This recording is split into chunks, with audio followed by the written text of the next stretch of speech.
Welcome back to Virginia This Morning, live on CBS 6. He's a master storyteller, a best-selling author whose stunning new thriller came out this week.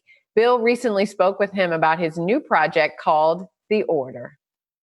The Order is his highly anticipated new thriller featuring art restorer and legendary spy Gabriel Allon in a novel of friendship and faith in an uncertain world. Joining us by satellite from New York this morning is internationally acclaimed #1 New York Times bestselling author Daniel Silva. We welcome him to Virginia this morning.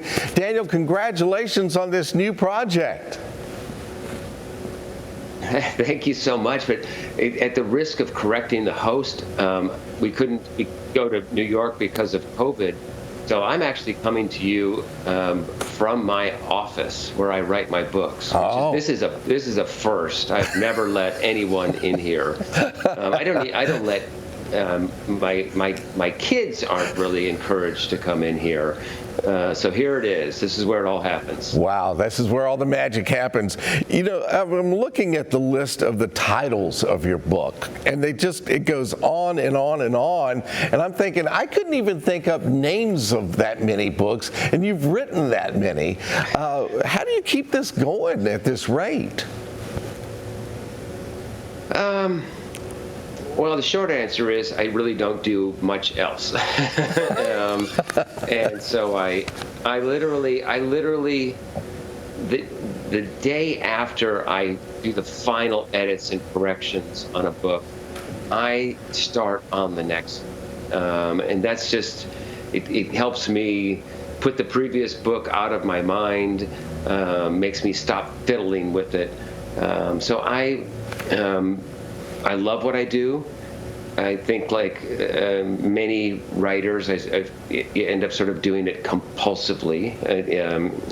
Some people get up and have a cup of coffee and read the paper and watch the news. I mean, I get up, have a cup of coffee, and start writing, and that's just the way it is. I work, late into the afternoon, all day, every day. I write 7 days a week.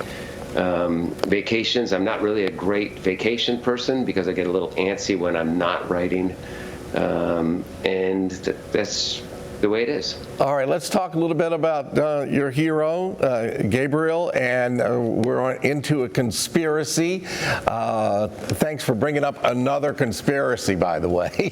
Tell us a little bit how this unfolds. Just what we needed, another conspiracy. And this one is a conspiracy to seize control of the Roman Catholic Church. And use the control of the Roman Catholic Church to change Western Europe. It does not get any bigger than this in terms of the nature of the conspiracy. And the best part about the book is that because the time frame between the death of a pope and the start of a conclave is 10 days by law, but Roman Catholic Church law. Gabriel has very, very limited period of time in which to try to stop this and to, in effect, save the Roman Catholic Church. So it was great fun writing and plotting this story. Most of my stories take place over a longer period, weeks, months sometimes. This one effectively takes place in the period between the funeral of a pope and the first day of the conclave, and it was a lot of fun to write. I would imagine that adds a lot of drama there and tension because the clock is ticking, and he's got to get this solved in a certain amount of time, or boom. And it has it's a realistic clock rather than sort of a contrived clock that you find in a lot of thrillers. It's literally has 10 days to unwind this conspiracy. Otherwise, a puppet pope is going to be elected, and he's going to take the church in a very, very different direction. And so it's got a lot of pace, but it's also I hope a beautiful story, and it raises some important issues. It deals with the rise of the far right in Western Europe, particularly in Germany. And it also tackles the very difficult issue of the rising levels of anti-Semitism in Europe, which have reached the worst since the middle of the last century. Well, it's been a pleasure talking to you. I appreciate you taking a little time. Folks in the control room, can we get a screensaver shot of his office that his kids can't even get in because we were there? Daniel, thank you so much, and continued success. We're looking forward to the next conspiracy.